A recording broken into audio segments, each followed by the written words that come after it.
कृष्णाय वासुदेवाय हरि परमात्मने रवत्यः क्लेशनाशायाम गोविंदाय नमो नमः। हरे कृष्ण। आप सभी का दिन शुभ हो। हिंदू धर्म में एकादशी व्रत का विशेष स्थान है और जब बात पुत्रदा एकादशी की हो तो इसका महत्व और भी बढ़ जाता है। इस व्रत को साल में 2 बार रखा जाता है। पहली बार श्रावण मास में, दूसरी बार पौष मास में। श्रावण मास में पड़ने वाली पुत्रदा एकादशी का व्रत इस बार अगस्त के महीने में रखा जाएगा, जबकि पौष मास की पुत्रदा एकादशी का व्रत इस बार 31 दिसंबर दिन बुधवार को रखा जाएगा। पुत्रदा एकादशी, जो कि पौष मास में भी पड़ती है, दिसंबर या जनवरी में आती है और श्रावण मास की पुत्रदा एकादशी को पवित्रोत्पन्ना एकादशी भी कहा जाता है। इस दिन विशेष रूप से भगवान विष्णु की पूजा का विधान है। साथ ही इस एकादशी पर भगवान शिव की आराधना, तुलसी माता की पूजा और भगवान श्री कृष्ण की भी पूजा करनी चाहिए। जो श्रद्धालु इस दिन पूरी श्रद्धा के साथ नियम पूर्वक व्रत रखते हैं, दशमी से लेकर द्वादशी तक नियमों का पालन करते हैं, अगर उन्हें संतान सुख की कामना है तो उन्हें संतान सुख की प्राप्ति होती है।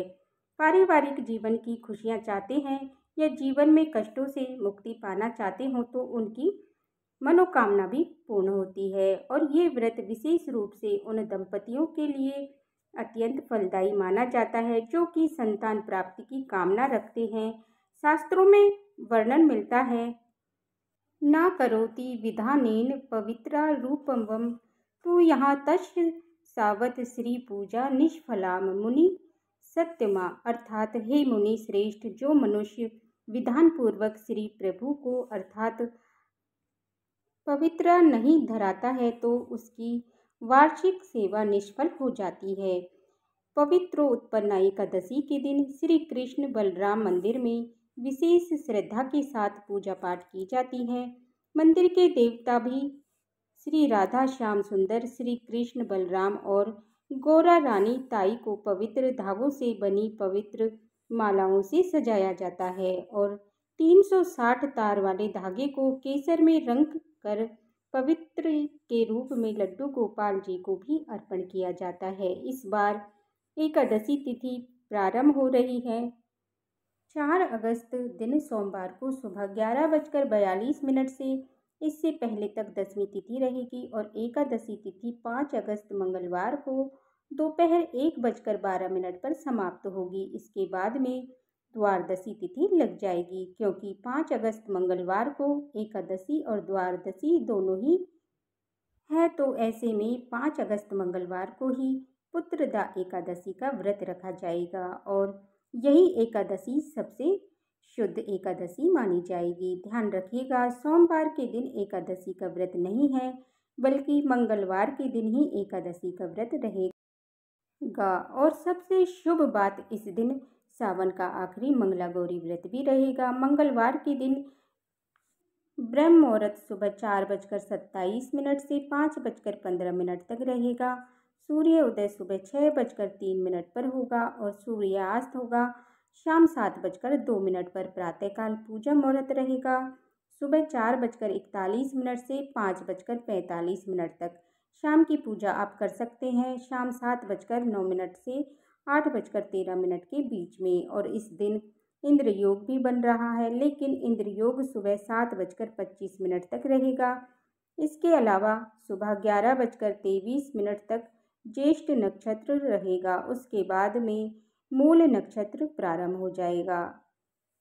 अब बात करते हैं द्वादशी तिथि की, तो 5 अगस्त मंगलवार को दोपहर 1:13 से एकादशी तिथि प्रारंभ हो जाएगी और इसके साथ प्रारंभ हो जाएगा हरिवासर का समय। द्वादशी तिथि समाप्त होने का समय 6 अगस्त दिन बुधवार को दोपहर 2:08 पर होगा और द्वादशी तिथि को ब्रह्म मुहूर्त सुबह 4:27 से लेकर के 5:15 तक रहेगा। सूर्य उदय सुबह 6:03 पर और सूर्यास्त होगा शाम 7:01 पर। प्रातःकाल पूजा आप कर सकते हैं सुबह 4:42 से 5:45 के बीच में। हालांकि इसके बाद भी आप प्रातःकाल की पूजा कर सकते हैं, लेकिन जो सबसे शुभ मुहूर्त माना जाता है वो यही पूजा का मुहूर्त होता है। और शाम की पूजा आप कर सकते हैं शाम 7:08 से लेकर के रात 8:12 तक। गोधूली मुहूर्त रहेगा शाम 7:08 से 7:30 तक। राहु काल दोपहर 12 बजे से लेकर के 1:30 बजे तक रहेगा। और इस दिन अमृतकाल सुबह 6 बजे से 14 मिनट से 7:57 तक रहेगा। यदि आप सुबह पहले मुहूर्त में पूजा ना कर पाए तो अमृतकाल में भी पूजा कर सकते हैं। हरिवासर का समय 5 अगस्त मंगलवार को ही यानी एकादशी व्रत के दिन ही शाम 6:30 बजे तक समाप्त हो जाएगा। और 6 अगस्त दिन बुधवार को एकादशी व्रत खोलने यानी व्रत पारण करने का शुभ मुहूर्त रहने वाला है। सुबह 5:45 से लेकर के 8:26 तक। ध्यान रखिएगा, व्रत का पारण आपको इसी मुहूर्त के अंदर अंदर कर लेना है। इसके बाद पारण करने का कोई मुहूर्त आपको प्राप्त नहीं होगा। ये थी आज की वीडियो। उम्मीद करती हूँ आपको ये वीडियो पसंद आई होगी। हरे कृष्णा।